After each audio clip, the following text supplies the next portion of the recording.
고객님 명단에 안 계십니다. 카드 결제도 어제부로 다 끊겼습니다. 호텔 지배인의 한마디에 시어머니의 얼굴이 흑빛으로 변했어요. 일가 친척 100명이 보는 앞에서 시모는 호텔 로비 바닥에 그대로 주저앉았습니다. 야, 너 미쳤니? 시어머니 칠순날에 이게 무슨 짓이야. 하지만 제 번호는 이미 없는 번호였어요.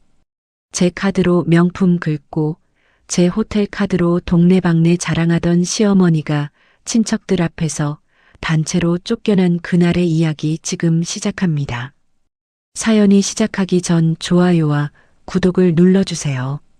오늘 하루 행운과 행복이 가득하도록 기도해 드릴게요.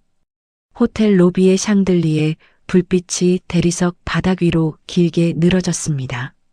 저는 윤지수, 올해 35살의 F&B 기획사 대표입니다. 가난한 편모스라에서 자라 악착같이 공부하고 일해 지금의 자리를 만들었죠. 사람들은 저를 차갑고 빈틈없는 여자라고 부릅니다. 하지만 저는 그저 더 이상 가난해지지 않기 위해, 더 이상 무시당하지 않기 위해 이를 악물고 살아온 사람일 뿐입니다. 한번 정한 일은 끝을 보고, 한번 받은 은혜는 2배로 갚고, 한번 받은 모욕은 반드시 돌려준다는 것이 제 인생관입니다. 그날도 저는 W호텔 32층 스위트룸 창가에 서 있었습니다. 손에 들린 와인 잔 안에서 붉은 액체가 천천히 흔들렸습니다. 아래쪽 로비에서 한 무리의 사람들이 한복을 빼입고 몰려 들어오는 모습이 작게 보였습니다. 드디어 시작이었습니다. 손님 정말 죄송합니다만 오늘 칠순 잔치 예약 명단에 최숙자라는 이름은 눈을 씻고 찾아봐도 없습니다. 호텔 지배인이 정중하지만 단호한 목소리로 시어머니 최숙자의 앞을 막아섰습니다. 숙자는 어이없다는 듯 가슴을 한번 탁 치고는 손가락으로 지배인의 가슴팍을 찔렀습니다. 아니, 이 양반이 지금 눈을 어디다 달고 일하는 거야? 내가 누군지 알아? 잘 나가는 윤지수 대표 시어머니 최숙자야. 당장 지배인 오라고 해. 제가 지배인입니다. 100번을 다시 확인해도 명단에 없으십니다. 게다가 결제하기로 하셨던 며느님 카드는 어제 날짜로 싹 다 정지됐습니다. 아예 막혔다고요. 멋이 어째? 카드가 막혀? 야, 이 사람아. 우리 며느리 카드가 무슨 동네 구멍가게 외상장부인 줄 알아? 한도가 끝도 없는 VIP 카드라고. 숙자 뒤에 줄지어 선 친척들의 눈이 휘둥그레졌습니다. 사촌 시누이가 한복 치맛자락을 움켜쥐며 작게 속삭였습니다. 아이고 형님, 이게 대체 무슨 망신이래요? 온 동네 사람 다 부르고 청첩장까지 싹 다 돌렸잖아요. 지금 밥 먹으려고 기다리는 사람이 100명이에요. 100명. 아, 시끄러워. 가만 좀 있어봐. 분명히 우리 며느리년이 최고급으로 다 준비해놨다고 나한테 싹싹 빌면서 말했다고. 숙자가 핸드폰을 꺼내 떨리는 손가락으로 화면을 눌렀습니다. 잠시 후 차가운 기계음이 흘러나왔습니다. 고객님의 전화기가 꺼져 있거나 없는 번호이오니 다시 확인하시고 걸어주십시오. 핸드폰을 든 숙자의 손이 부들부들 떨렸습니다. 그 옆에서 전 남편 박민우가 어머니의 핸드폰을 빼앗듯이 잡아챘습니다. 엄마, 줘봐요. 지수 이거 진짜 왜 이래? 잠깐만, 내가 다시 걸어볼게. 빨리 걸어봐. 아니 지수 이 미친년이 기어이 돌았나? 어떻게 시어머니 칠순 잔칫날에 이딴 짓을 해? 당장 전화 받으라고 해. 민우의 손도 어머니의 손과 똑같이 떨렸습니다. 번호를 누르는 손가락 끝이 자꾸만 미끄러졌습니다. 같은 안내음이 또다시 로비에 흘러나왔습니다. 민우의 얼굴이 시뻘개졌다가 다시 새파랗게 질려갔습니다. 저는 창문에서 한 걸음 물러섰습니다. 32층 아래에서 벌어지는 소란이 마치 무성 영화처럼 조용히 흘러갔습니다. 저는 와인을 한 모금 머금고 천천히 눈을 감았습니다. 모든 일이 시작된 그날이 다시 떠올랐습니다. 저는 가진 것이 없는 집의 외동딸이었습니다. 아버지는 제가 5살 무렵 집을 나갔고 어머니는 식당 일을 하며 저를 키웠습니다. 명절이면 친척 집에서 얻어온 반찬을 데워 먹었고 새학기 교복은 늘 누군가의 헌 옷이었습니다. 저는 누구한테 손 벌리지 않고 살겠다고 매일 밤 다짐했습니다. 새벽까지 공부했고 대학에 들어가서는 알바를 3개씩 뛰며 학비를 벌었습니다. 20살 때부터 창업 동아리에 들어가 외식업 시장을 공부했고 28배 제 이름을 건 회사를 차렸습니다. 30이 되던 해 그 회사가 자리를 잡았습니다. 남자 사람을 만날 시간은 없었습니다. 그러던 어느 날 친한 선배가 저녁 식사 자리에서 한 사람을 소개해 주었습니다. 지수야, 너 그러다 쓰러져. 맨날 돈 벌고 일만 할래? 이제 옆에 듬직한 남편 하나 두고 오순도순 살아봐. 아유, 선배님. 저 남자 만날 시간 없어요. 남자가 밥 먹여준대요? 제 한 몸 챙기기도 바빠요. 아니야, 이 사람은 내가 보증해. 아주 싹싹하고 가정적이고 무엇보다 자기 엄마한테 얼마나 끔찍하게 잘하는 효자라고. 넌 부모님 정을 못 받아서 이런 따뜻한 집안으로 시집가야 돼. 그렇게 만난 사람이 박민우였습니다. 키가 크고 어깨가 넓었고 웃을 때 눈이 휘는 사람이었습니다. 지수 씨, 맨날 첫날 일만 한다면서요? 아이고, 이 마른 것 좀 봐. 밥은 제때 챙겨 먹고 다녀요? 네, 뭐 혼자 먹기도 귀찮고 해서 그냥 김밥이나 대충 때워요. 에이, 그러면 절대 안 되죠. 사람은 무조건 밥심으로 버티는 거예요. 자, 이거 내가 뼈 발라놨으니까 얼른 먹어요. 아, 해봐요. 민우는 제 앞에 반찬을 하나하나 놓아주었습니다. 저는 그 다정한 손길이 어색해서 자꾸만 수저를 떨어뜨렸습니다. 어릴 때부터 누가 제 밥을 챙겨준 적이 없었습니다.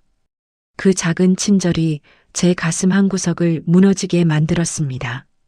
우리 엄마가 손맛이 기가 막히거든요. 나중에 우리 집 와서 엄마가 해주는 집밥 한번 제대로 먹어요. 제가요?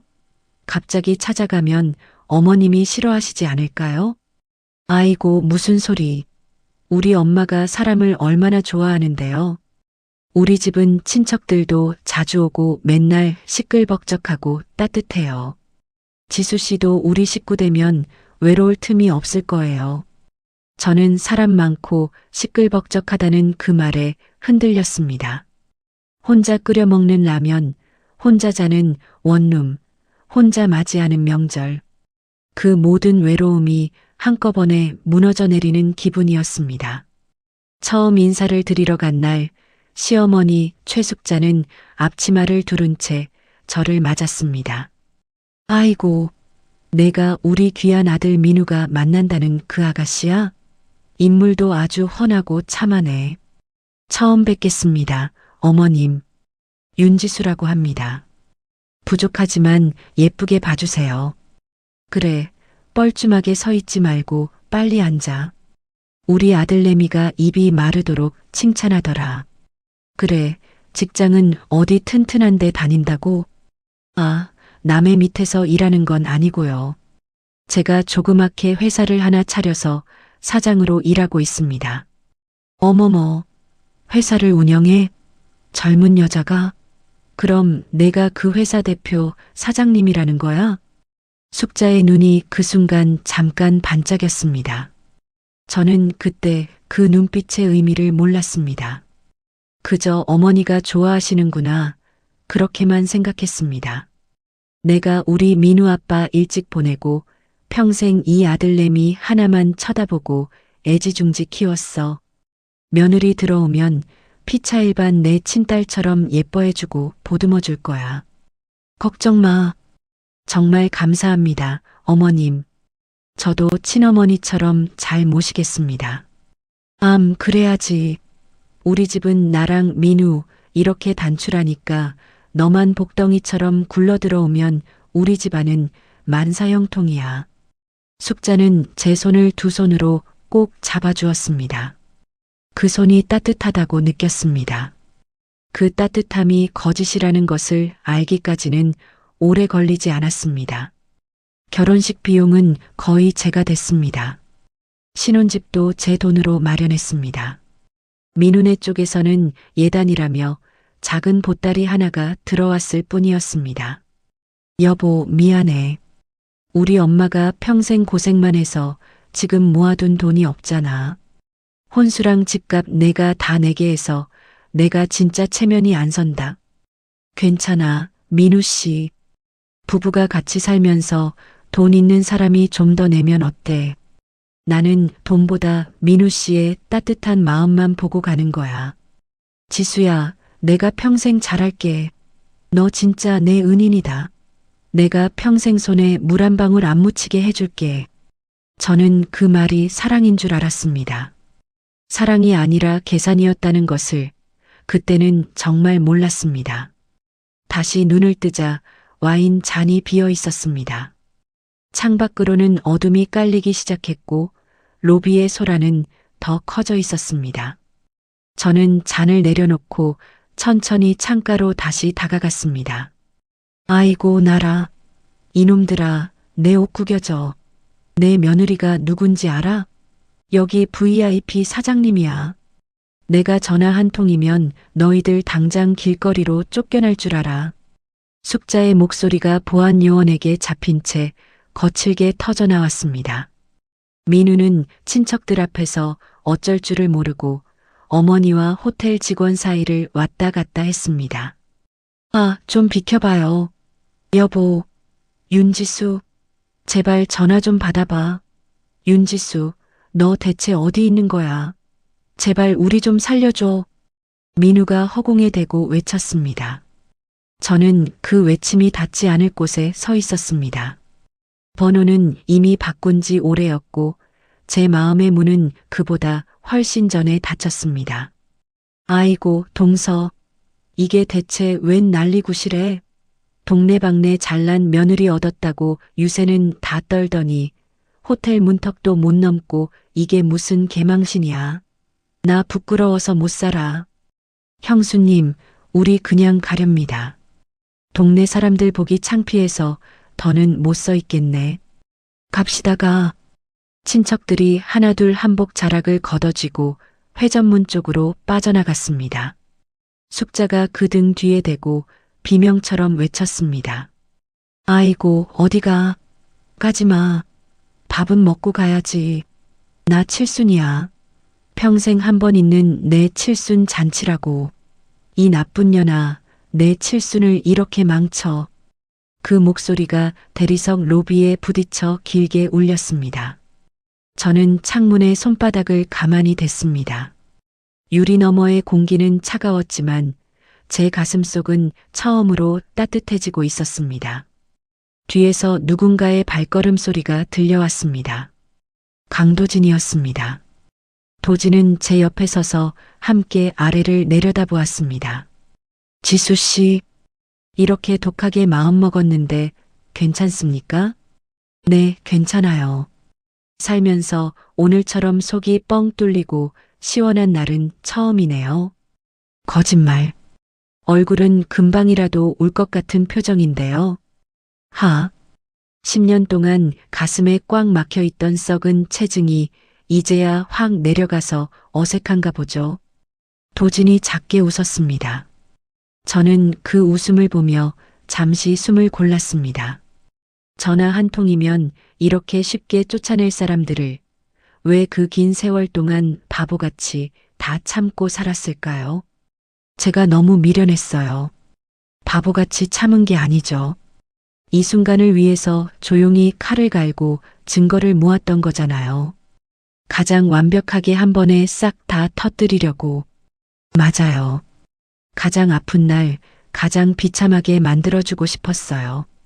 저는 다시 아래를 내려다보았습니다. 숙자가 바닥에 주저앉아 가슴을 두드리고 있었습니다. 민우는 그런 어머니 옆에서 머리를 감싸 쥔 채 무너져 있었습니다. 저는 그 모습을 오래도록 바라보았습니다. 결혼식이 끝나고 신혼여행에서 돌아온 지 한 달이 채 되지 않은 어느 저녁이었습니다. 민우가 회사에서 입던 정장 그대로 소파에 늘어져 텔레비전을 보고 있었습니다. 저는 부엌에서 늦은 저녁을 차리던 손을 멈추고 거실로 나왔습니다. 오늘 회사에서 무슨 일 있었어? 아무 일도 없었어. 그냥 좀 피곤해서. 피곤하다는 사람이 매일 일찍 오네. 왜 일찍 오는 게 흠이야? 민우가 리모컨을 식탁 위로 툭 던졌습니다. 저는 그 소리에 잠시 손이 멈췄지만 아무 말도 하지 않고 다시 부엌으로 들어갔습니다. 그날 밤 시어머니 숙자에게서 전화가 걸려왔습니다.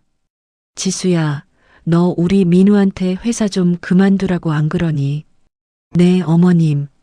걔가 거기서 무슨 영광을 보겠다고 그러고 있어. 박봉의 사람도 거칠고. 민우 씨가 그래도 다닌 지 꽤 됐는데요. 이 사람아, 며느리가 그 좋은 회사 사장인데 남편을 거기 처박아둬서 쓰겠어. 저는 수화기를 든 채 잠시 말을 잃었습니다. 어머님, 그건 민우 씨가 결정할 일이에요. 그러니까 며느리가 결정해 주라는 거 아니야. 우리 집안 가장을 그렇게 굴리면 안 되지. 숙자의 목소리에는 한치의 망설임도 없었습니다. 다음 날 아침 민우는 회사에 사표를 내고 들어왔습니다. 엄마가 그러는데 내 회사에 자리 하나 비워두면 안 되겠냐는데 그게 말이 된다고 생각해. 왜 안 돼? 어차피 너 회사잖아. 남편 자리 하나 만드는 게 뭐 그렇게 어려운 일이라고. 민우가 식탁 의자에 거꾸로 걸터 앉아 다리를 흔들었습니다. 저는 토스트를 굽던 손을 멈추고 민우를 바라보았습니다. 우리 회사가 무슨 동네 구멍가게 같아. 직원들이 다 보고 있어. 그러니까 직함 그럴듯하게 달아달라는 거 아니야. 기획실장 정도면 좋겠는데. 기획실장. 왜 너무 높아? 그럼 부사장. 저는 그 자리에 그대로 서서 한참을 입을 다물었습니다. 거절하면 시어머니가 또 전화를 걸어올 것이 뻔했습니다. 그날 저는 결국 고개를 끄덕였고 일주일 뒤 민우는 제 회사의 기획실장이라는 명함을 달고 출근했습니다. 회사로 출근한 민우의 모습은 가관이었습니다. 오전 10시에 어슬렁어슬렁 사무실에 들어와서는 직원들 자리를 한 바퀴 돌고는 자기 방에 처박혔습니다. 점심때가 되면 가장 비싼 식당에서 직원들을 끌고 나가 회식 자리를 만들었고 계산은 늘 제 카드로 했습니다. 어느 날 회사 회의 자리에서 민우가 신입사원을 향해 손가락질을 했습니다. 야, 너 이거 누가 이렇게 하라고 했어? 실장님, 제가 어제 보고 드린 대로 작성한 건데요. 이게 보고야. 이걸 보고라고 들고 와. 죄송합니다. 민우는 신입사원이 들고 온 서류를 책상 위로 던졌습니다.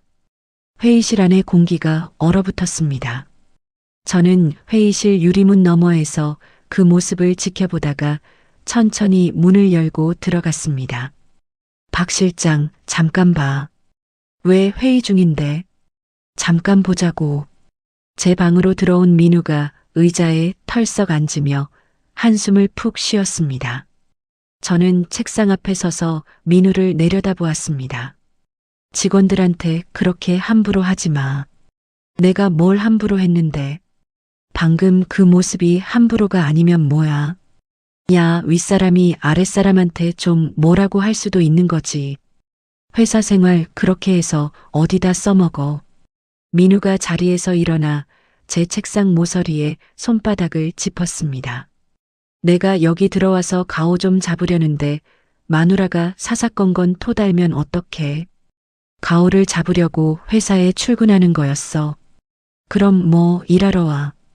너 회사 키워주려고 내가 여기 있어주는 거잖아. 저는 그 말에 한참을 입을 다물었습니다. 키워준다는 말이 어디서 나오는 자신감인지 도무지 알 수 없었습니다. 그날 저녁 식탁에서 다시 한번 그 얘기를 꺼내자 민우는 숟가락을 던지듯 내려놓았습니다. 엄마한테 일러 바칠 거야. 너 진짜 너무한다. 이러고 말고 할 일이 아니잖아. 엄마가 그랬어. 며느리가 능력 있으면 남편 좀 봐줘야 한다고. 그게 그렇게 어렵니다. 다음 날 아침 일찍 시어머니 숙자가 우리 집 현관 비밀번호를 누르고 들어왔습니다. 저는 출근 준비를 하던 중에 거실에 우두커니 서 있는 숙자를 발견했습니다. 어머님, 어떻게 오셨어요? 내가 우리 아들 사는 집에 좀 오면 안 되니? 그게 아니라 미리 연락이라도 좀 주시고 오시지. 아이고, 며느리 댁이 무슨 호텔이야. 시어머니가 약속 잡고 오게. 숙자가 신발을 신은 채 그대로 거실 소파에 앉았습니다. 저는 그 신발 밑창에 묻은 흙을 흘끗 보고는 입을 다물었습니다. 지수야, 너 우리 민우한테 어제 뭐라고 했어? 회사 일로 잠깐 얘기 좀 한 거예요. 걔가 어제 집에 와서 밥도 못 먹고 누웠어. 무슨 말을 어떻게 했길래? 어머님, 회사에서는 사장과 직원 사이예요. 따끔하게 말할 일은 해야죠. 아이고, 사장 좋아하시네. 남편을 무슨 종놈 부리듯이 굴렸으면서 숙자가 손바닥으로 소파 팔걸이를 탁탁 쳤습니다. 능력 있는 며느리가 그깟 회사 자리 하나 가지고 사람 기를 죽여. 그게 사람이 할 짓이야. 어머님, 회사는 제 사업이에요. 거기서 일하는 사람이라면 누구든 같은 규칙을 지켜야 해요. 이 사람이 지금 누구한테 규칙 운운하는 거야. 숙자가 자리에서 벌떡 일어났습니다. 얼굴이 시뻘개져서는 손가락으로 제 가슴팍을 가리켰습니다. 내가 아들 하나 잘 키워놨더니 며느리한테 시집 보내서 이런 꼴을 봐. 우리 민우가 지수 너 만나려고 그 좋은 자리 다 박차고 왔는데. 좋은 자리요. 그래, 좋은 자리. 거기 그대로 있었어 봐. 지금쯤 차장은 달았어. 저는 더 이상 대꾸하지 않았습니다. 대꾸를 하면 할수록 진흙탕에 발이 깊이 빠지는 기분이었습니다. 며칠 뒤 카드 명세서가 도착했습니다. 지난달 시어머니 명의로 발급해드린 가족 카드에 찍힌 금액이 700만 원이 넘었습니다.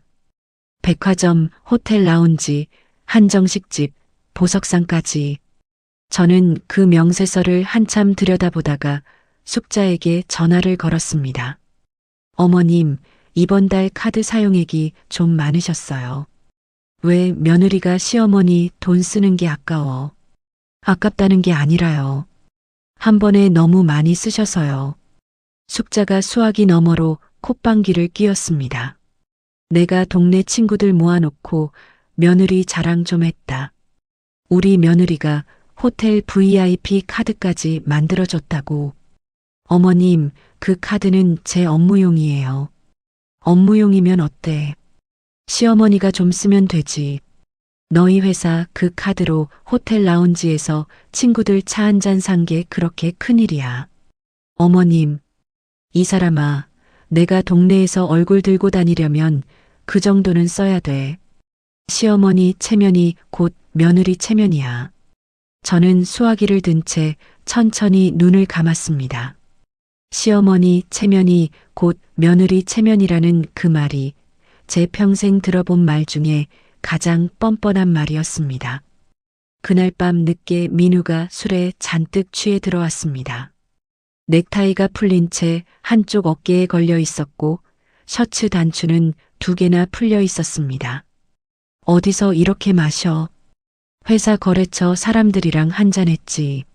사람 좀 만나야 일이 굴러가지. 무슨 거래처? 있어. 너는 몰라도 돼. 민우가 비틀거리며 침실로 들어갔습니다.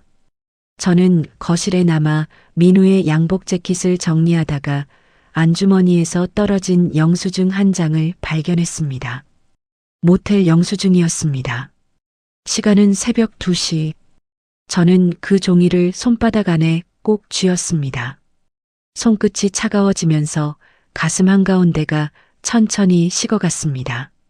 침실에서 민우의 코 고는 소리가 들려왔습니다. 저는 그 영수증을 접어 제 가방 깊숙한 곳에 넣었습니다. 한참을 그 자리에 그대로 서서 거실 시계 초침 소리만 들었습니다. 시계가 새벽 2시를 향해 천천히 움직이고 있었습니다. 모텔 영수증을 발견한 다음 날부터 저는 민우의 일상을 조용히 들여다보기 시작했습니다. 의심은 사람을 예민하게 만듭니다. 민우가 화장실에 들어가면서 핸드폰을 들고 가는 횟수가 늘었고 잠들기 전 머리맡에 두던 핸드폰을 베개 밑에 숨기기 시작했습니다. 저는 아무것도 모르는 척 평소처럼 출근했고 평소처럼 회의를 했고 평소처럼 밥을 차렸습니다. 그러던 어느 오후 회사 회의실 문이 열리며 하청업체 직원 이유라가 들어왔습니다. 안녕하세요, 대표님. 이번 신메뉴 식자재 샘플 가지고 왔습니다. 네, 거기 두고 가세요. 실장님은 안 계신가요? 따로 보여드릴 자료가 있어서요. 박 실장한테 무슨 자료요? 유라가 잠시 말을 멈췄다가 어색하게 웃었습니다. 아, 그게 지난번 미팅에서 추가로 요청하신 게 있어서요. 두고 가세요. 제가 전달할게요. 유라가 자료를 책상 위에 내려놓고 인사를 한 뒤 회의실을 나갔습니다. 저는 그 뒷모습을 한참 바라보았습니다. 머리끝부터 발끝까지 어딘가 모르게 익숙한 향수 냄새가 났습니다. 며칠 전 민우의 셔츠 깃에서 맡았던 것과 같은 향이었습니다. 그날 저녁 회식 자리가 있었습니다. 하청업체 직원들까지 함께한 자리였고 유라도 그 자리에 있었습니다. 민우는 평소보다 들떠 보였습니다. 술잔이 한 바퀴 돌고 두 바퀴 돌 무렵 민우가 자리에서 일어났습니다. 제가 잠깐 화장실 좀. 네, 다녀오세요. 그로부터 1분쯤 지났을 때 유라도 자리에서 일어났습니다. 저도 잠깐 화장실 좀 다녀올게요. 저는 술잔을 입에 댄 채로 두 사람의 빈자리를 번갈아 보았습니다. 다른 직원들은 떠드느라 정신이 없었습니다. 한 10분쯤 지났을까 민우가 먼저 들어왔습니다. 그리고 또 5분이 지나서야 유라가 들어왔습니다. 민우는 자기 자리에 앉으며 유라 쪽을 슬쩍 한번 쳐다보았고 유라는 그 눈빛을 받으며 입꼬리를 살짝 올렸습니다. 저는 그 짧은 순간을 놓치지 않았습니다. 집으로 돌아오는 차 안에서 민우는 평소처럼 떠들었습니다. 오늘 분위기 좋더라. 직원들도 다 좋아하고. 응. 근데 너 오늘 말이 너무 없더라. 사장이 좀 띄워줘야지. 피곤해서 그래. 저는 창밖만 바라보았습니다. 민우는 잠시 저를 흘끔거리다가 라디오 볼륨을 키웠습니다. 그 흔한 노랫소리 사이로 제 가슴 속에는 차가운 물이 한 컵 한 컵 부어지고 있었습니다. 며칠 뒤 저는 흥신소를 찾았습니다. 2년 전 사업 분쟁 때문에 한 번 일을 맡겼던 곳이었습니다. 사모님, 오랜만에 오셨네요. 무슨 일로? 사람 하나 좀 봐주세요. 일주일이면 충분할 것 같아요. 이름이 어떻게 되십니까? 박민우. 제 남편이에요. 흥신소 사장의 손이 잠시 멈췄습니다. 저는 그 정적이 어색하지 않았습니다. 오히려 그 말을 입 밖으로 내고 나니 마음이 더 가벼워졌습니다. 알겠습니다. 일주일 뒤에 자료 정리해서 드리겠습니다. 일주일은 길고 짧았습니다. 저는 그 일주일 동안 평소처럼 민우의 와이셔츠를 다림질했고 평소처럼 도시락을 싸주었습니다. 민우는 그것이 평화인 줄 알았습니다. 저는 그것이 마지막 장례 절차라는 것을 알았습니다. 약속한 날 흥신소에서 받은 봉투를 펼친 순간 손가락이 잠시 굳었습니다. 사진 속에서 민우와 유라는 어깨를 맞대고 한 모텔 입구로 들어가고 있었습니다. 다른 사진에서는 손을 잡고 카페에 앉아 있었고 또 다른 사진에서는 유라가 민우의 얼굴을 두 손으로 감싸고 있었습니다. 사진은 모두 46장이었습니다. 흥신소 사장이 봉투 안쪽에서 또 다른 종이를 꺼냈습니다. 사모님, 이게 좀 더 말씀드릴 게 있어서요. 뭔데요? 이 여자분이 시어머님 댁에도 드나들고 있더라고요. 뭐라고요? 저는 그 종이를 받아들었습니다. 시어머니 댁 골목 CCTV를 확인한 기록이었습니다. 유라가 양손에 과일 상자를 들고 시어머니 집 현관으로 들어가는 사진이 2장 찍혀 있었습니다. 한 장은 지난달, 한 장은 지지난 달이었습니다. 시어머님하고도 안면이 있으신 모양입니다. 들어가서 2~3시간씩 계시다가 나오시더라고요. 저는 그 사진을 손가락 끝으로 천천히 매만졌습니다.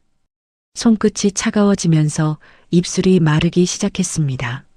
알겠어요. 감사합니다. 흥신소를 나와 차에 앉은 채로 한참을 움직이지 못했습니다. 한참을 멍하니 핸들을 잡고 있다가 시어머니에게 전화를 걸었습니다. 어머님, 지수냐? 어쩐 일이야? 제가 이번 주말에 댁에 들를게요. 어머님 좋아하시는 거 좀 사갈까 해서요. 아유, 며느리가 웬일이야. 우리 집에 발길 끄는 지가 한참인데 그동안 못 찾아뵈어서 죄송해요. 그래 와. 마침 너한테 할 말도 있고. 저는 전화를 끊고 차 안에서 천천히 숨을 몰아쉬었습니다. 주말 오후 과일 한 상자와 한우 갈비 세트를 들고 시어머니 집 현관에 섰습니다. 숙자가 문을 열어주며 환하게 웃었습니다. 아이고, 우리 며느리. 들어와, 들어와. 어머님 잘 지내셨어요? 잘 지내지 그럼. 너는 회사가 그렇게 바쁘다며. 얼굴이 반쪽이네. 거실에 앉자 숙자가 직접 차를 내왔습니다. 이상하리만큼 친절했습니다. 지수야, 내 부탁 하나만 들어주라. 네, 말씀하세요. 내가 내년이면 칠순이잖아. 70이 되는 거야, 70. 네. 내가 평생을 우리 민우 하나만 보고 살았는데 마지막에 좀 폼나게 잔치 한번 하고 싶어서. 숙자가 찻잔을 두 손으로 감싸주며 저를 빤히 바라보았습니다. 내가 그 호텔 VIP라며. 거기 연회장에서 좀 해주라. 호텔에서요. 100명 정도 부를 거야. 친척이며 동네 사람이며 다 부를 거야. 우리 며느리가 얼마나 능력이 좋은지 한번 보여줘야지. 저는 찻잔을 천천히 내려놓았습니다. 어머님, 왜 안 된다는 거야? 아니요. 해드려야죠. 어머님 칠순이신데. 그렇지. 우리 며느리가 그래야지. 숙자가 손뼉을 짝 쳤습니다. 저는 그 손뼉 소리를 들으며 입꼬리를 천천히 올렸습니다. 시어머니는 제 웃음이 효심에서 나온 것이라 믿었습니다. 저는 그 웃음의 의미를 혼자만 알고 있었습니다. 집으로 돌아오는 길 신호 대기 중에 핸드폰이 울렸습니다. 모르는 번호였습니다. 여보세요. 윤지수 대표님 되시죠? 네, 누구세요? W호텔 총지배인 강도진입니다. 다음 주에 미팅 일정 잡으신 거 확인차 전화드렸습니다. 아, 네. 다음 주 수요일 2시 맞죠? 맞습니다. 라운지 쪽으로 모시겠습니다. 저는 전화를 끊고 한참을 핸들에 머리를 기대었습니다. 신호가 바뀌고 뒷차가 경적을 울렸습니다. 저는 천천히 엑셀을 밟았습니다. 수요일 오후 2시 저는 W호텔 30층 라운지에 도착했습니다. 도진은 창가 자리에서 일어나 저를 맞아주었습니다. 큰 키에 단정한 정장, 흐트러짐 없는 자세였습니다. 오랜만에 뵙습니다. 윤 대표님. 네, 안녕하세요. 이번 분기 예약건 정리해 드리려고 합니다. 저는 자리에 앉아 메뉴판을 받아들었습니다. 그때 라운지 입구 쪽에서 익숙한 웃음소리가 들렸습니다. 저는 천천히 고개를 돌렸습니다. 민우와 유라가 어깨를 나란히 하고 라운지 안쪽 룸으로 들어가고 있었습니다. 민우의 손이 유라의 허리께에 살짝 닿아 있었습니다. 도진이 제 시선을 따라 그쪽을 잠시 바라보더니 다시 저를 보았습니다. 대표님, 괜찮으십니까? 괜찮아요. 안색이 좋지 않으십니다. 강 지배인님, 네. 부탁이 하나 있는데 들어주실 수 있을까요? 도진이 잠시 저를 응시하더니 천천히 고개를 끄덕였습니다. 말씀하십시오. 저는 라운지 안쪽 룸 쪽을 한 번 더 흘끗 본 뒤 도진에게로 시선을 돌렸습니다. 도진의 눈빛은 흔들림이 없었습니다. 저는 그 단단한 눈빛 위에 제 마음을 처음으로 내려놓았습니다. 라운지에서 도진과 헤어진 그날 밤, 저는 집에 돌아와 침실 화장대 앞에 앉았습니다. 거울 속의 저는 평소와 똑같았습니다. 머리카락 한 올도 흐트러지지 않았고 입술색도 그대로였습니다. 그런데 그 안에 있는 사람은 더 이상 어제의 저는 아니었습니다. 저는 화장솜으로 입술의 색을 천천히 닦아냈습니다. 그리고 다시 더 진한 색의 립스틱을 발랐습니다. 오늘부터 저는 가면을 쓰기로 했습니다. 그 가면은 며느리의 효심이라는 이름의 가면이었습니다. 다음 날 아침 식탁에서 민우가 모처럼 일찍 일어나 앉아 있었습니다. 오늘은 일찍 일어났네. 엄마가 아침부터 전화를 했어. 잔치 얘기 잘 들어보라고. 안 그래도 어제 어머님 뵙고 왔어. 진짜? 뭘 하셔? 저는 토스트를 민우 앞 접시에 놓으며 살짝 웃었습니다. 칠순 잔치 호텔에서 해드리기로 했어. 진짜야. 우리 엄마 좋아하시겠다. 100명 정도 부르신다니까 연회장은 제일 큰 거로 잡을 거야. 역시 우리 마누라가 최고지. 민우가 식탁 너머로 손을 뻗어 제 손등을 두어 번 두드렸습니다. 저는 그 손길을 피하지 않았습니다. 오히려 손을 뒤집어 민우의 손을 마주 잡았습니다. 여보, 우리 어머님 칠순인데 한복도 좋은 거 한 벌 맞춰드려야지. 그래도 돼. 그럼. 평생 한 번인데. 엄마가 알면 또 며느리 자랑하느라 정신없을 거야. 민우가 환하게 웃었습니다. 저는 그 웃음을 마주보며 똑같이 웃었습니다. 입술 끝이 천천히 올라가는 그 감각이 제 가슴 안쪽 어딘가에 차곡차곡 쌓이고 있었습니다. 그날 오전 시어머니 숙자가 직접 전화를 걸어왔습니다. 지수야, 우리 민우한테 들었다. 호텔에서 해준다며. 네, 어머님. 가장 큰 연회장으로 잡으려고요. 아이고, 우리 며느리. 내가 진작에 너 알아봤다니까. 한복도 한 벌 맞추세요. 좋은 데로 가서 제대로 된 거로요. 진짜야. 카드 그거로 그어도 되지. 네, 그러세요. 어머님 평생 한 번인데요. 숙자가 수화기 너머에서 큰 소리로 웃었습니다. 내가 진작에 그랬어. 우리 며느리가 똑똑한 사람이라고. 며느리는 자고로 능력이 있어야 효도도 하는 거야. 저는 수화기를 든 채 잠시 천장을 올려다보았습니다. 어머님, 친척분들 청첩장도 돌리세요. 동네 친구분들도 다 부르시고요. 그래도 되겠니? 한두 명도 아닐 텐데. 100명까지는 괜찮아요. 어머님 평생 일군 사람 인연인데 빠짐없이 부르셔야죠. 아이고, 우리 며느리. 내가 너한테 무슨 복을 받았는지 모르겠다. 전화를 끊고 저는 메모지에 한 줄을 적었습니다. 한복, 보석, 청첩장, 연회장. 그 네 단어 옆에 작은 동그라미를 하나씩 그렸습니다.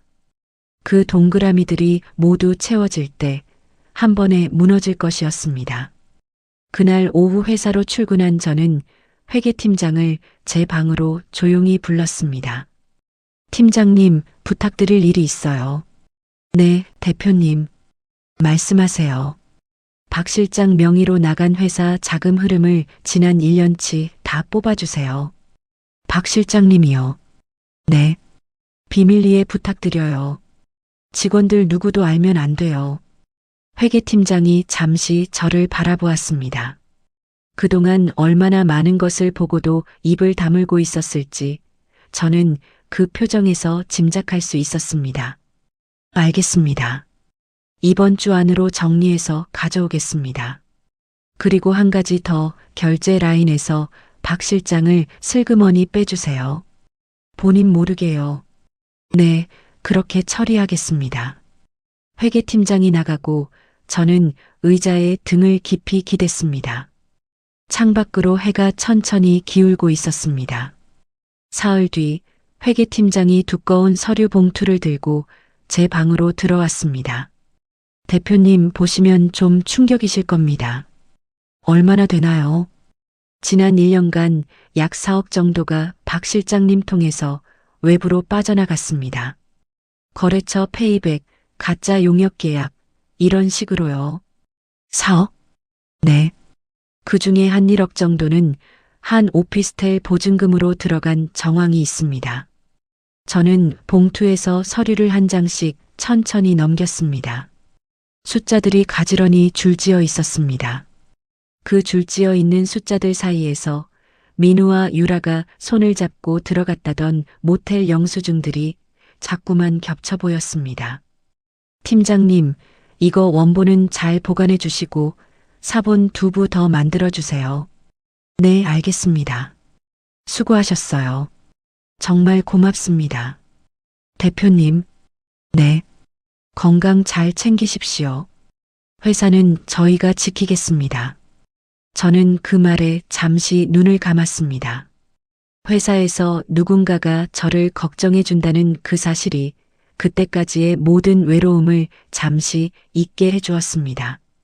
그날 저녁 도진에게서 문자가 왔습니다. 다음 주 호텔에서 차를 한잔하자는 짧은 내용이었습니다. 저는 답장을 보내고 핸드폰을 가방에 넣었습니다. 약속한 날 호텔 라운지가 아닌 도진의 집무실로 안내받았습니다. 조용한 방 안쪽 응접 의자에 마주 앉아 도진은 직접 차를 따라 주었습니다. 대표님, 지난번에 부탁하신 거 정리해 봤습니다. 네. 두 사람이 지난 석 달간 저희 호텔에 투숙한 기록이요. 객실 카드 출입 시간하고 라운지 결제 내역까지요. 맞네요. 17번입니다. 저는 찻잔을 두 손으로 감싸 쥐었습니다. 찻잔에서 올라오는 김이 제 눈앞에서 천천히 흩어졌습니다. 강지배인님, 네. 이런 부탁 들어주시는 거 호텔 입장에서 부담이 크실 텐데요. 제가 드릴 수 있는 선에서만 도와드리는 겁니다. 호텔 규정 안에서요. 고맙습니다. 고마워하실 일이 아닙니다. 대표님이 그동안 저희 호텔에 베푸신 게 훨씬 더 큽니다. 도진의 목소리는 차분했지만 단단했습니다. 그 단단함이 이상하게도 제 안에 무언가를 흔들었습니다. 강 지배인님, 네, 말씀하세요. 제가 지금 하려는 일이 너무 모진 일일까요? 모진 일이라고 생각하지 않으시잖아요. 마땅한 일이라고 생각하시니까 여기까지 오신 거고요. 네. 대표님이 아무것도 안 하셨으면 저는 오히려 그게 더 이상했을 겁니다. 저는 찻잔을 들어 천천히 한 모금 마셨습니다. 따뜻한 차가 목구멍을 타고 내려가는 동안 가슴 한가운데 굳어있던 무언가가 조금 풀어졌습니다. 강 지배인님, 네. 제가 부탁드릴 게 하나 더 있는데요. 말씀하세요. 칠순 잔치 예약, 지금 그대로 두시되 결제일 전날 밤에 한 번에 취소 처리해 주실 수 있을까요? 카드 결제 보증도 같이요. 전날 밤에요. 네. 행사 당일에 아무것도 모르고 와야 하거든요. 도진이 잠시 저를 응시했습니다. 그 시선에는 비난도 동정도 없었습니다. 그저 사람을 있는 그대로 봐주는 시선이었습니다. 알겠습니다. 그렇게 처리하겠습니다. 고맙습니다. 한 가지 여쭤봐도 되겠습니까? 네. 왜 그렇게까지 하시려는 겁니까? 저는 잠시 창밖을 바라보았습니다. 50층 위에서 내려다본 도시의 불빛이 멀리까지 펼쳐져 있었습니다. 강지배인님, 저는 어렸을 때부터 빚 안 지고 살자 그렇게 다짐했어요. 네. 근데 그동안 받은 모욕은 빚이 아니면 뭘까 그런 생각이 들더라고요. 갚지 않으면 평생 짊어지고 살아야 하는 거요. 그러시겠지요. 그래서 다 갚고 가려고요. 한 번에 깨끗하게요. 도진이 천천히 고개를 끄덕였습니다. 저는 식어가는 찻잔을 두 손으로 감쌌습니다. 손바닥에 남은 온기가 천천히 제 몸 안쪽으로 스며들고 있었습니다. 칠순 잔치를 사흘 앞둔 화요일 아침, 저는 평소보다 1시간 일찍 일어났습니다. 화장대 앞에 앉아 천천히 머리를 빗었고 검은색 정장 한 벌을 골라 입었습니다. 민우는 아직 침대에 누워 있었습니다. 저는 침실 문턱에 잠시 멈춰서서 그 등을 가만히 바라보았습니다. 함께 잠든 마지막 밤이라는 것을 민우는 알지 못했습니다. 회사에 도착한 저는 변호사와 마지막 통화를 마쳤습니다. 이혼 소장과 횡령 고소장이 오전 10시 정각에 동시에 발송되도록 일정을 맞춰두었습니다.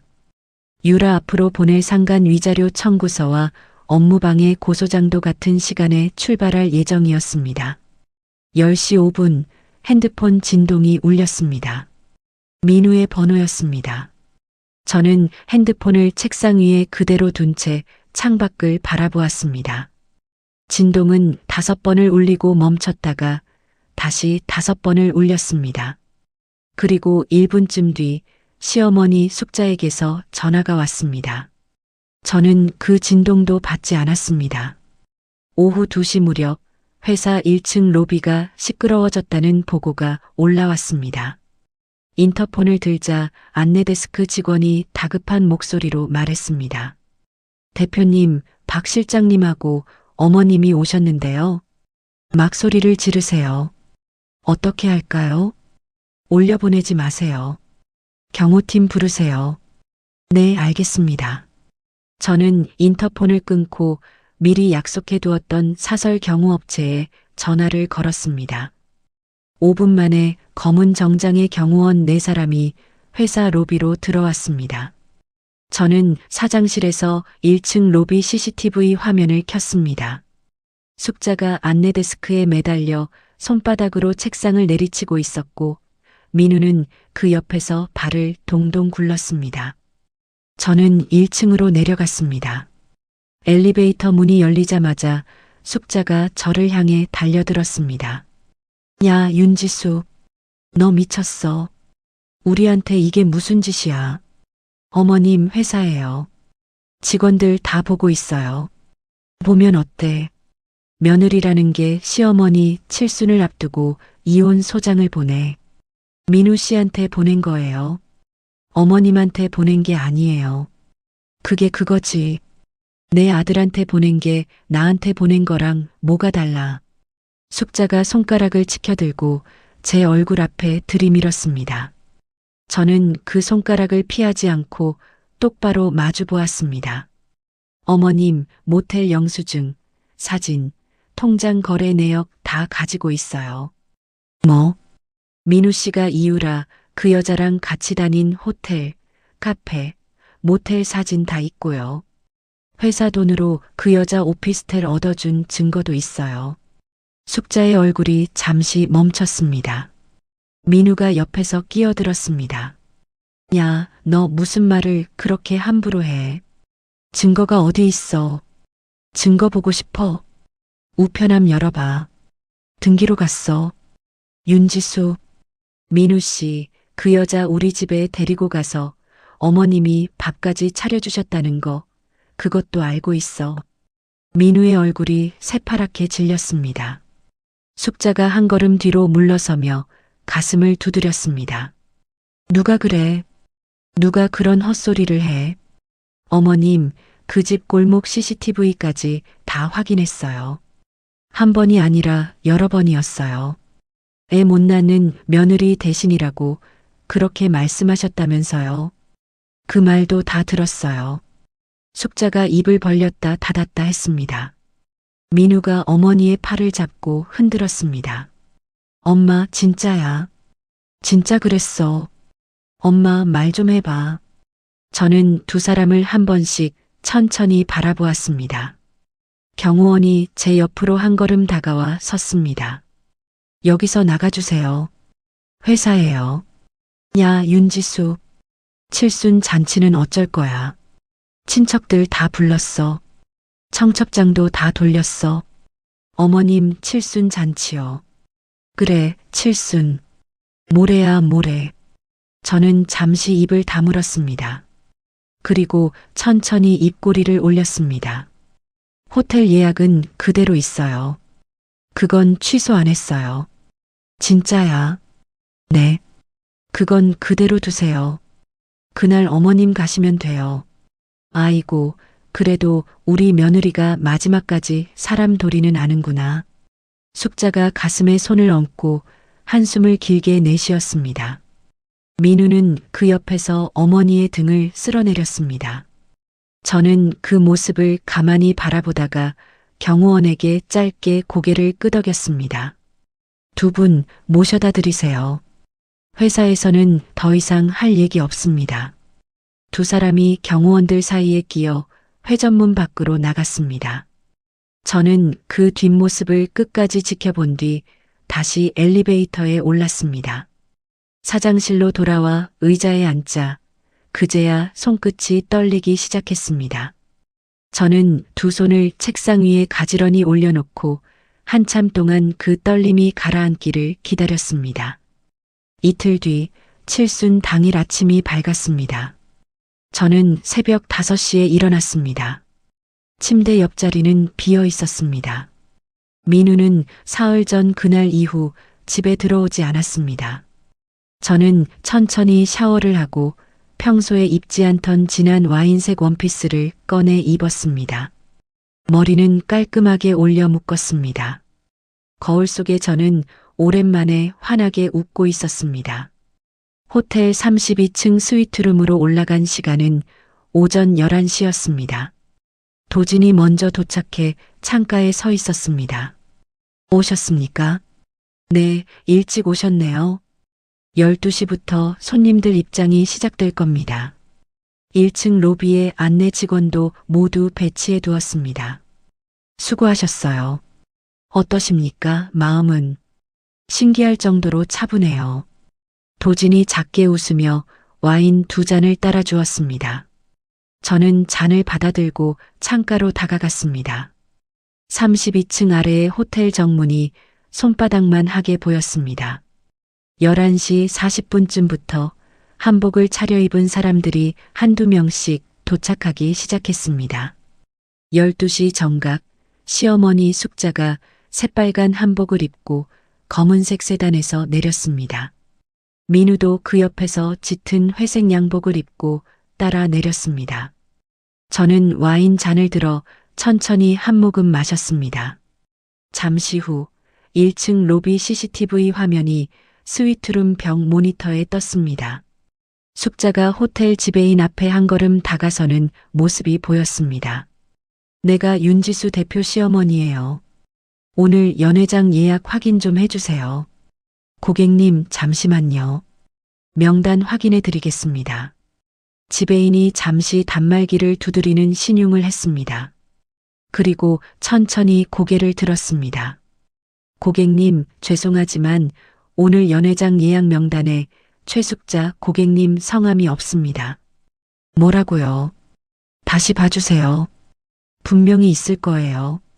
확인해 드렸지만 명단에도 없으시고 카드 결제 보증도 어제부로 모두 해지된 상태입니다. 숙자의 손이 부들부들 떨리기 시작했습니다. 민우가 옆에서 핸드폰을 꺼냈습니다. 엄마, 내가 지수한테 전화해 볼게. 어서 걸어봐. 차가운 안내음이 호텔 로비에 작게 울려 퍼졌습니다. 민우의 얼굴이 흙빛으로 변해갔습니다. 친척들이 한복 자락을 움켜쥐고 서로의 얼굴을 바라보았습니다. 그때 호텔 정문으로 퀵 배달 기사가 들어왔습니다. 큰 봉투 하나를 안내데스크에 맡기고 떠났습니다. 사촌 신우이가 그 봉투를 받아 열었습니다. 안에서 종이 묶음이 우르르 쏟아져 나왔습니다. 민우의 모텔 영수증 사본, 유라와 찍힌 사진, 시어머니 집을 드나든 CCTV 사진, 회사 돈으로 얻어준 오피스텔 계약서 사본까지. 형님, 이거 뭐예요? 이게 다 뭐예요? 오빠, 이 여자 누구예요? 오빠, 이 사람이랑 이래요. 아니야, 그게 아니야. 그건 사진이 조작된 거야. 친척들이 봉투 속 종이를 한 장씩 손에서 손으로 돌려보았습니다. 숙자의 다리에서 힘이 빠지는 모습이 보였습니다. 그 자리에 그대로 풀썩 주저앉아 가슴을 두드리기 시작했습니다. 이년아, 윤지수 이년아. 시어머니한테 이러고도 내가 사람이야. 숙자의 외침이 호텔 로비에 울려 퍼졌습니다. 보안 요원 두 사람이 양옆에서 숙자의 팔을 부축했습니다. 민우는 친척들 앞에서 어쩔 줄을 모르고 그 자리에 굳어 있었습니다. 저는 모니터에서 시선을 떼고 천천히 창가로 돌아섰습니다. 도진이 제 옆에 와인 잔을 들고 나란히 섰습니다. 지수 씨. 네. 건배합시다. 무슨 건배요? 오늘 같은 날에는 건배가 어울리잖아요. 저는 도진의 잔에 제 잔을 천천히 가져다 댔습니다. 유리잔이 부딪히며 맑은 소리가 났습니다. 그 소리가 제 안에서 오래 묵은 무언가를 깨끗하게 씻어주었습니다. 저는 와인을 한 모금 더 마셨습니다. 입안에 퍼지는 그 맛이 처음으로 달았습니다. 칠순 잔치가 무산된 그 주말이 지나고 월요일 아침, 저는 평소처럼 출근했습니다. 주말 동안 받지 못한 잠을 한꺼번에 몰아잔 덕에 몸은 가벼웠습니다. 회사 1층 로비에 들어서자 직원들이 평소보다 더 환하게 인사를 건넸습니다. 어디까지 알고 있는지는 몰라도 무언가가 끝났다는 것은 다들 눈치챈 분위기였습니다. 저는 살짝 고개를 끄덕이며 엘리베이터에 올랐습니다. 사장실에 들어와 첫 회의 자료를 펼쳤을 때 비서가 노크 없이 문을 열고 들어왔습니다. 얼굴이 새파랗게 질려 있었습니다. 대표님, 잠깐만 인터넷 좀 봐주세요. 무슨 일이에요? 이거 보세요. 어제 저녁부터 이게 계속 퍼지고 있어요. 비서가 내민 태블릿 화면에는 큼지막한 글씨로 제목이 박혀 있었습니다. 악덕 여사장에게 재산 다 뺏기고 쫓겨난 남편의 눈물. 저는 그 글을 천천히 끝까지 읽어 내려갔습니다. 처음부터 끝까지 거짓말이었습니다. 하지만 그 거짓말은 누가 보아도 그럴듯하게 짜여 있었습니다. 대표님, 댓글이 벌써 10,000개가 넘어가요. 회사 게시판은요. 가맹점주들 단체방에서도 난리예요. 본사가 무슨 일을 한 거냐고요. 저는 태블릿을 책상 위에 천천히 내려놓았습니다. 그때 다시 문이 열리고 영업본부장이 뛰어들어왔습니다. 대표님, 큰일 났습니다. 무슨 일인가요? 성동투자 쪽에서 다음 주 계약 보류 통보가 왔습니다. 강남에 들어가기로 했던 새 매장 자리도 임대인 쪽에서 일단 멈추자고 합니다. 저는 잠시 눈을 감았습니다. 바닥이 다시 한번 흔들리는 기분이었습니다. 그러나 이번에는 무릎이 꺾이지는 않았습니다. 본부장님, 일단 자리 좀 마련해 주세요. 주요 가맹점주분들 연락처 정리하고요. 네, 알겠습니다. 본부장이 나간 뒤에도 비서는 그 자리에 그대로 서 있었습니다. 대표님, 한 가지 더 있어요. 뭔가요? 이유라 그 사람이요. 노동청에 신고를 했어요. 직장 내 괴롭힘이라고요. 인터넷에 떠도는 글이랑 노동청 신고 시점이 거의 같아요. 누가 봐도 짜고 친 거예요. 저는 의자 등받이에 천천히 등을 기댔습니다. 민우가 감옥 가기 전에 마지막으로 휘두를 칼이 이거였구나. 그 생각이 머릿속을 한 바퀴 돌고 지나갔습니다. 저는 핸드폰을 들어 도진에게 메시지를 보냈습니다. 오늘 저녁에 잠깐 뵐 수 있을까요? 답장은 1분 만에 왔습니다. 7시 호텔로 오십시오. 저녁 7시 도진의 집무실로 올라가는 엘리베이터 안에서 저는 잠시 거울을 보았습니다. 얼굴이 좀 창백했지만 눈빛은 살아있었습니다. 도진은 평소처럼 응접 의자에 앉아 저를 기다리고 있었습니다. 안색이 좋지 않으십니다. 오늘 좀 시끄러웠어요. 이미 들었습니다. 회사 쪽 분위기는 어떻습니까? 투자가 한 건 멈췄고요. 가맹점주들도 흔들리는 분위기예요.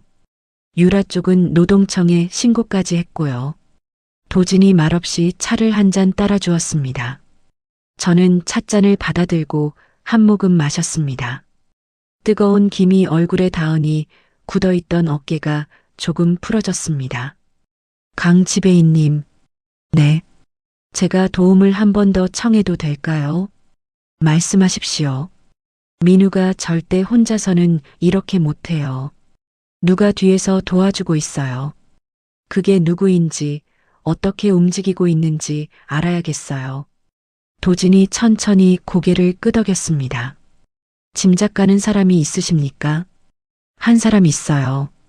작년에 우리 회사 신메뉴 거의 베껴갔던 데가 있어요.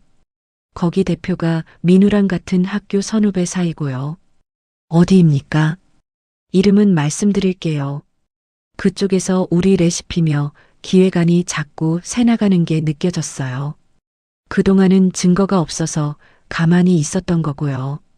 도진이 안경을 한번 고쳤으며 책상 서랍에서 명함 한 장을 꺼냈습니다. 제가 아는 사람이 한 명 있습니다.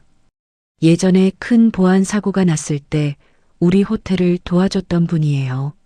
화이트 해커 출신이고 지금은 사설 보안 회사를 하고 있습니다. 믿을 수 있는 분인가요? 제 이름 걸고 소개해 드릴 수 있는 분입니다. 만나볼게요. 부탁드릴게요. 내일 오전에 자리 만들어 두겠습니다.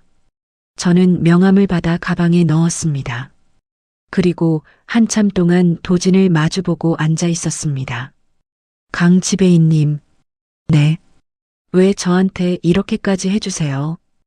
호텔 일도 바쁘실 텐데 제 일에 이렇게 깊이 들어오시는 거 부담스러울 만도 한데요.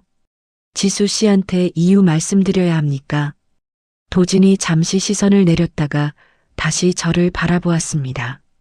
지수 씨, 처음에 호텔에서 라운지 미팅 때 처음 봤던 그 표정 기억나세요? 어떤 표정이요? 라운지 안쪽으로 들어가는 남편분 보시면서 짓던 그 표정이요. 그 표정을 한 사람을 본 적이 있어요. 제 어머니가 그런 표정을 자주 지으셨거든요. 아버지 살아계실 때요. 저는 입을 다물고 도진을 바라보았습니다. 도진이 천천히 한숨을 내쉬었습니다. 그래서 그냥 둘 수가 없었어요. 호텔 일이라고 하기에는 좀 멀리 왔다는 거 압니다. 그래도 후회는 없습니다. 지금은 거기까지만 말씀드리겠습니다. 나머지는 이 일 끝나면 그때 말씀드리겠습니다. 저는 찻잔을 두 손으로 감싸 쥐었습니다. 손바닥 안쪽이 천천히 따뜻해졌습니다. 오랜 시간 동안 한 번도 느껴본 적 없는 종류의 따뜻함이었습니다. 고맙습니다, 지배인님. 고마워하실 일 아닙니다. 한 가지만 더 부탁드릴게요. 네. 제가 다 끝내고 나면 그때 정식으로 차 한 잔 사드리고 싶어요. 그때는 일 얘기 말고 다른 얘기로요. 기다리겠습니다. 저는 자리에서 일어났습니다. 도진도 따라 일어나 문 앞까지 저를 배웅해 주었습니다. 엘리베이터 문이 닫히기 직전 저는 그 단단한 어깨를 한 번 더 돌아보았습니다. 회사로 돌아오는 차 안에서 핸드폰이 울렸습니다. 변호사였습니다. 대표님, 한 가지 보고 드릴 게 있습니다. 네, 말씀하세요. 이유라 그 사람이요. 과거에 일했던 회사가 두 군데 더 있었습니다. 두 군데 다 비슷한 패턴이었어요. 들어간 지 얼마 안 돼서 임원이나 사장이랑 사적으로 엮이고 그러다가 회사 측에 합의금 받고 나오는 그런 방식이요. 정가는요. 공식 기록은 없습니다. 다 비공식 합의로 끝났어요. 그런데 그 두 회사 인사 담당자들이랑 연결이 됐고 진술받을 수 있을 것 같습니다. 저는 잠시 창밖을 바라보았습니다. 한강 위로 다리 위 가로등이 길게 이어져 있었습니다. 변호사님, 네. 그쪽 진술 받아주세요. 정리되는 대로 자료 부탁드릴게요. 알겠습니다. 그리고 한 가지 더요. 네. 기자회견 준비도 같이 시작해 주세요. 전부 한 번에 터뜨릴 거예요. 언제로 잡을까요? 열흘 후 정도면 좋겠어요. 모든 증거가 완벽해진 다음에요. 알겠습니다, 대표님. 전화를 끊고 저는 좌석 깊이 등을 기대었습니다. 창밖의 불빛이 빠르게 뒤로 흘러갔습니다. 저는 천천히 눈을 감았습니다. 이번에는 가면이 필요 없었습니다. 얼굴 그대로, 맨 얼굴 그대로 싸울 차례였습니다. 도진이 소개한 보안 전문가는 40대 초반의 조용한 남자였습니다. 이름은 한 번만 듣고 외울 만큼 평범했고 차림새도 동네 카페에서 마주칠 법한 사람이었습니다. 그러나 노트북을 펼치는 순간부터 사람이 달라 보였습니다. 저는 회사 회의실에서 사흘 동안 그 사람과 함께 시간을 보냈습니다. 사흘째 되던 날 저녁 그가 노트북 화면을 제 쪽으로 돌렸습니다. 대표님 보세요. 박민우 씨가 지난 2달 동안 이 메일 계정으로 자료를 옮긴 흔적이 다 남아 있습니다. 어디로요? 수신자가 한 명이에요. 미진식품 김 사장 개인 메일이고요. 보낸 자료가 총 78건입니다. 78건. 신메뉴 레시피 파일, 다음 분기 매장 출점 계획서, 가맹점 매출 자료까지 다 들어가 있습니다. 저는 화면을 한참 들여다보았습니다. 민우의 이름 아래로 78줄의 기록이 줄지어 있었습니다. 이 사람 지금 박민우 씨하고 다음 주에도 만나기로 되어 있어요. 그걸 어떻게 아세요? 메일에 약속 잡은 게 그대로 남아 있어요. 강남 어느 호텔 비즈니스 룸이에요. 잔금 정산하기로 한 자리 같아요. 잔금이요. 네. 그동안 받은 거 합치면 박민우 씨한테 들어간 돈이 4억이 좀 넘습니다. 저는 한참 동안 입을 다물고 있었습니다. 회의실 창문 너머로 해가 천천히 기울고 있었습니다. 그 자리 녹음 가능할까요? 호텔 비즈니스 룸이면 가능합니다. 도진 지배인님 통하면 더 깔끔하게 처리할 수 있을 거고요. 저는 핸드폰을 들어 도진에게 연락을 했습니다. 도진은 짧게 알겠다는 대답만 남기고 전화를 끊었습니다. 다음 주 수요일 오후 2시 강남의 한 호텔 비즈니스 룸에서 민우와 미진식품 김 사장이 마주 앉았습니다. 두 사람은 자기들 외에는 아무도 듣지 못할 거라고 믿었을 겁니다. 저는 회사 사장실 책상 앞에 앉아 헤드폰을 끼고 그 자리를 들었습니다. 이번 분기 자료까지 다 넘기면 약속한 잔금 입금해 주시는 거죠. 걱정 마. 자네가 가져온 거 다 확인했어. 이번 주 안으로 들어갈 거야. 이거 윤지수한테 들통나면 저는 끝장이에요. 김 사장님이 책임지셔야 합니다. 이미 끝난 사람한테 뭘 들통나. 자네가 알아서 회사 안에서 잘 빼냈잖아. 그래도 혹시 모르니까요. 걱정 말라니까. 그 여자 지금 인터넷 여론 때문에 정신없을 거야. 우리가 만든 글, 자네 마누라 회사 댓글 부대 풀어서 더 키울 거니까. 자네는 마누라한테 위자료 잘 받아내고 우리 쪽으로 정식으로 들어와. 자리 비워놨어. 저는 헤드폰을 천천히 벗었습니다. 온몸의 힘이 한 번에 빠져나가는 것 같은 감각이 잠시 들었다가 곧 차분하게 정리되었습니다. 저는 책상 위에 인터폰을 들었습니다. 본부장님, 변호사님 연결해 주세요. 기자회견 자료 다 모였습니다. 네, 대표님. 기자회견 당일은 비가 내렸습니다. 회사 1층 대회의실에는 기자들이 빼곡하게 들어찼습니다. 저는 검은색 정장에 흰색 블라우스를 입고 마이크 앞에 섰습니다. 머리는 평소처럼 깔끔하게 묶었고 화장은 거의 하지 않았습니다. 오늘 이 자리는 변명을 하기 위한 자리가 아닙니다. 저는 천천히 좌중을 둘러보았습니다.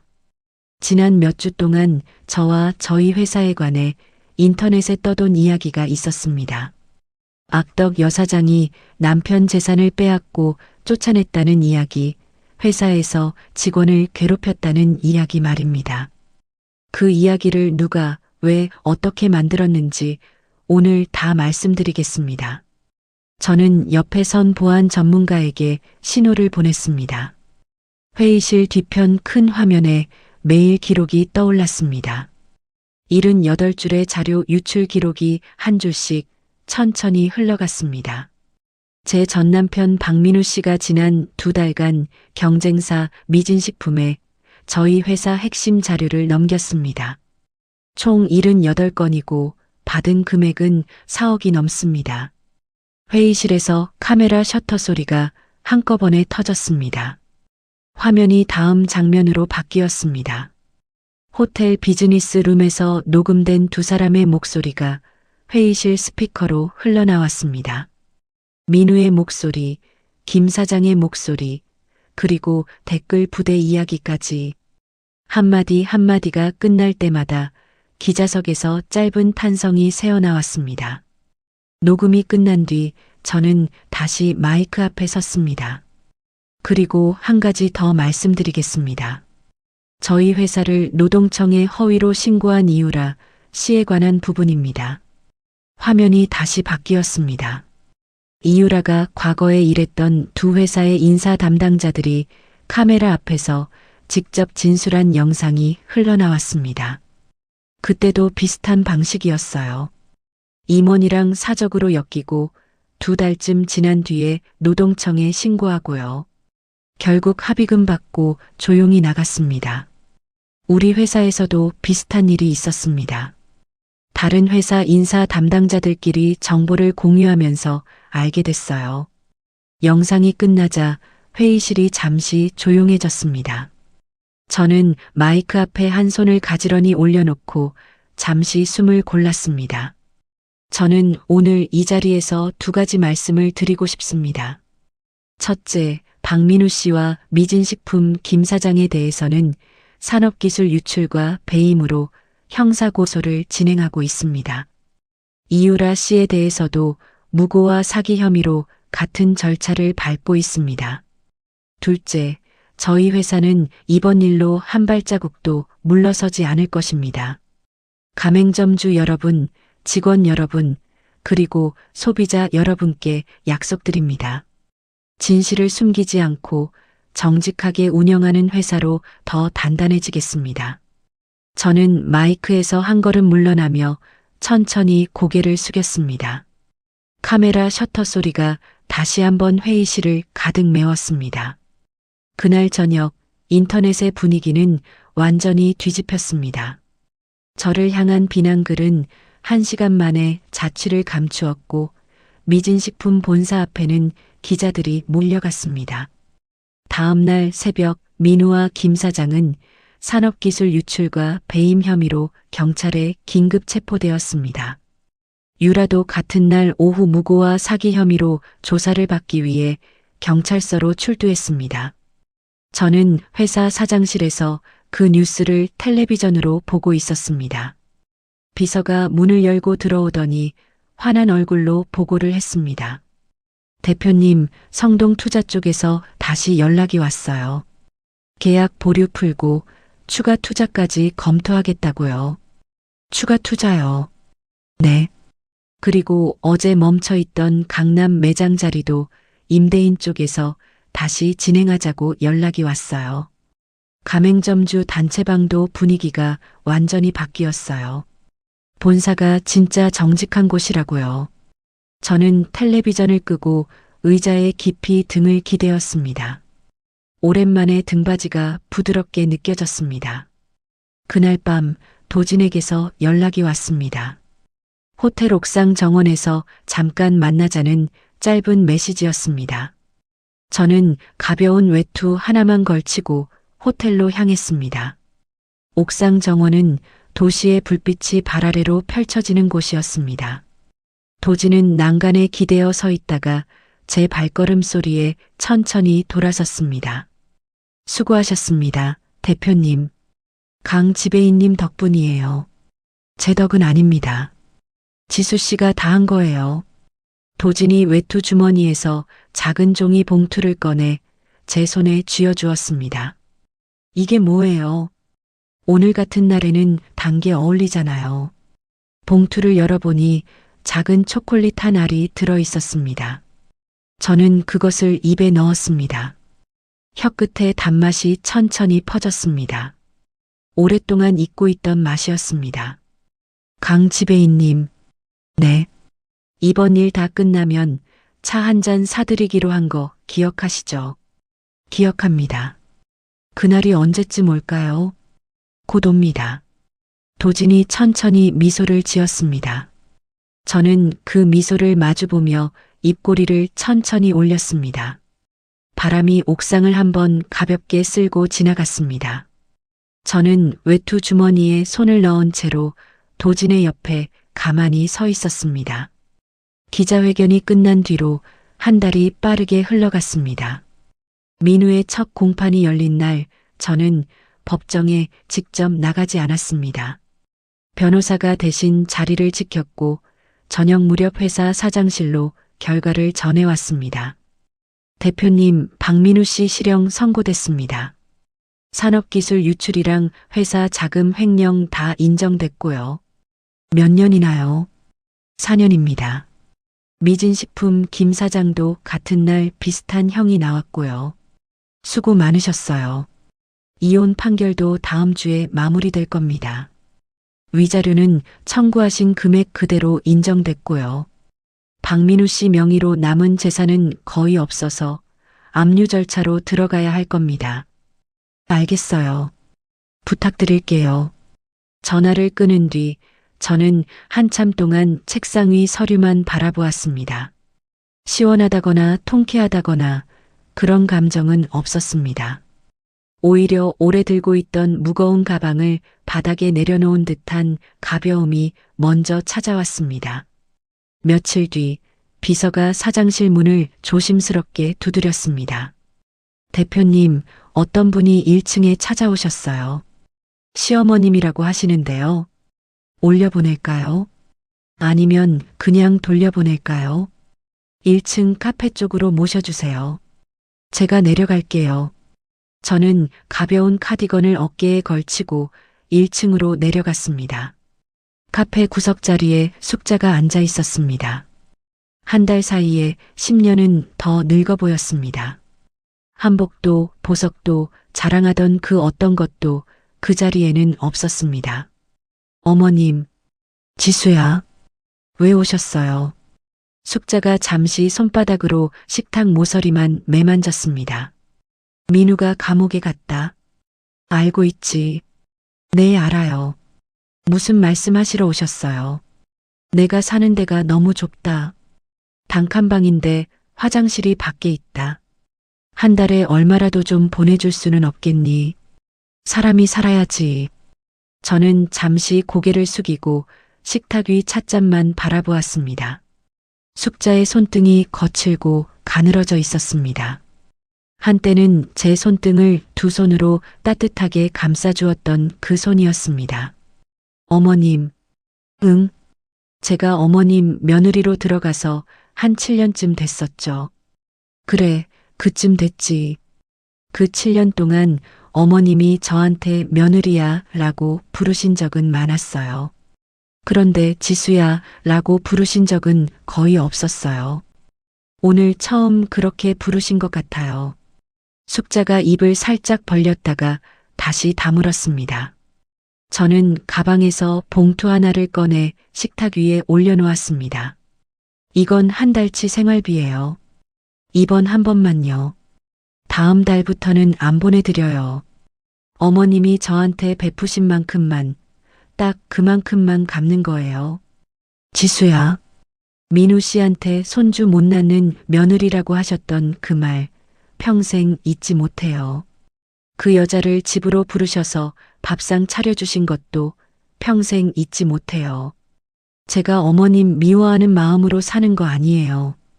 그냥 더 이상 어머님 인생에 제가 들어갈 자리가 없는 거예요. 숙자의 눈에 물기가 천천히 차올랐습니다. 저는 자리에서 일어났습니다. 의자가 바닥에 살짝 끌리는 소리가 났습니다. 건강 잘 챙기세요, 어머님. 저는 카페 문을 나서면서 한 번도 뒤를 돌아보지 않았습니다. 엘리베이터 안에서 천천히 숨을 골랐습니다. 가슴이 쓰리지도 후련하지도 않았습니다.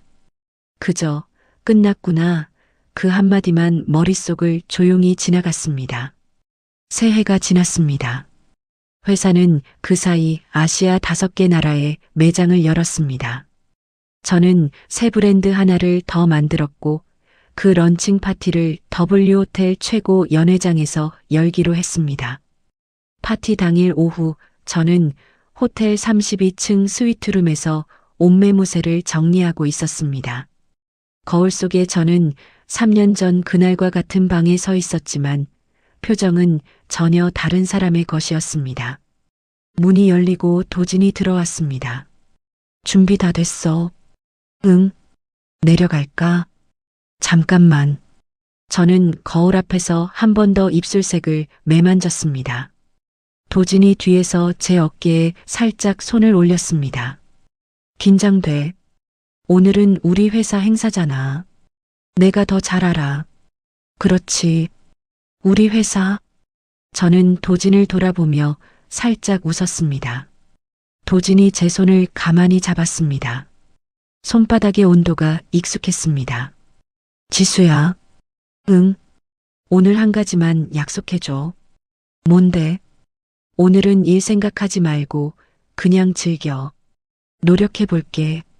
노력 말고 그냥 즐겨. 저는 도진의 손을 한 번 더 꼭 쥐었습니다. 도진의 입가에 미소가 천천히 번졌습니다. 연회장은 환한 조명으로 가득했습니다. 한쪽 벽면에 새 브랜드의 로고가 크게 걸려 있었고 그 앞으로 길게 늘어선 단상에 음식이 가지런히 놓여 있었습니다. 저는 단상 앞으로 천천히 걸어 나갔습니다. 초대된 손님들의 시선이 한쪽으로 모였습니다. 바쁘신 와중에 이렇게 자리해 주셔서 진심으로 감사드립니다. 이 자리가 어떻게 시작됐는지 저는 지금도 가끔 떠올려요. 어릴 때 어머니가 식당에서 일하시는 동안 저는 그 식당 한쪽 구석에 앉아 손님들을 바라봤어요. 그때 저는 막연하게 생각했어요. 언젠가 저도 사람들에게 따뜻한 한 끼를 차려주는 사람이 되고 싶다고요. 비싼 한 끼가 아니라 따뜻한 한 끼요. 오늘 새로 시작하는 이 브랜드도 그 마음 하나로 만들었습니다. 앞으로도 잊지 않겠습니다. 손님들 사이에서 박수가 길게 이어졌습니다. 저는 단상 옆쪽으로 비켜서며 천천히 호흡을 가다듬었습니다. 연회장 뒤쪽에 도진이 두 손을 가지런히 모은 채 서서 저를 바라보고 있었습니다. 그 시선이 닿는 순간 가슴 한가운데가 조용히 따뜻해졌습니다. 파티가 끝나갈 무렵 저는 잠시 연회장 발코니로 나갔습니다. 밤바람이 시원했습니다. 난간에 손을 얹고 도시를 내려다보았습니다. 저 아래 어딘가에 호텔 정문이 있을 것이고 그 정문에 한복을 입고 몰려왔던 사람들이 쫓겨났던 자리도 있을 것이었습니다. 그 모든 자리들이 이제는 그저 풍경의 한 부분으로 보였습니다. 뒤에서 발걸음 소리가 들렸습니다. 도진이 외투 한 벌을 들고 다가왔습니다. 춥지 않아. 괜찮아. 그래도 걸쳐. 도진이 제 어깨 위에 외투를 가만히 올려주었습니다. 저는 외투깃을 살짝 여미며 도진 쪽으로 몸을 돌렸습니다. 여기 3년 전에 우리 처음 같이 와인 마셨던 그 방에서 멀지 않네. 그러게. 그때 너 뭐라고 했는지 기억나? 뭐라고 했는데? 고마워하실 일 아닙니다. 도진이 작게 웃었습니다. 그 말 지금도 같아. 지수야, 내가 다 한 거야. 그때도 지금도. 저는 도진의 어깨에 천천히 머리를 기대었습니다. 어딘가에서 가벼운 음악 소리가 흘러나왔습니다. 저는 눈을 감았습니다. 어릴 때 어머니 식당 구석에 앉아있던 작은 아이의 얼굴이 잠시 떠올랐습니다. 그 아이에게 조용히 한마디를 건넸습니다. 잘 살아왔다고, 정말 잘 살아왔다고. 바람이 한 번 더 발코니를 가볍게 지나갔습니다. 저는 도진의 손을 마주 잡았습니다. 손바닥 안쪽이 따뜻했습니다. 가난한 편모스라의 작은 아이로 시작해 누군가의 지갑 노릇을 하다 마침내 제 이름 석자로 우뚝 선 윤지수의 이야기는 여기서 마무리됩니다. 세상에는 호의를 권리인 줄 아는 사람들이 참 많습니다. 며느리의 카드를 자기 권력인 양 휘두르던 시어머니, 아내의 회사에서 월급 루팡 노릇을 하며 뒤로는 다른 여자와 모텔을 드나들던 남편, 그리고 그 옆에서 합의금을 노리던 또 다른 사람까지. 지수는 그 사람들에게 한마디 변명도 한 번의 매달림도 없이 가장 화려한 무대 위에서 한 번의 진실을 보여주는 길을 택했습니다. 참는다고 미덕이 되는 시대는 지났습니다.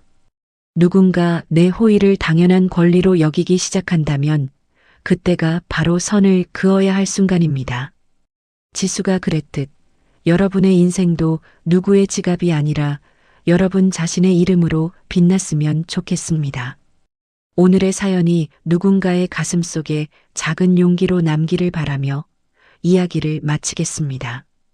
이야기를 끝까지 들어주신 분이 계시다면 잘 들었다고 댓글 하나만 남겨주세요. 감사합니다.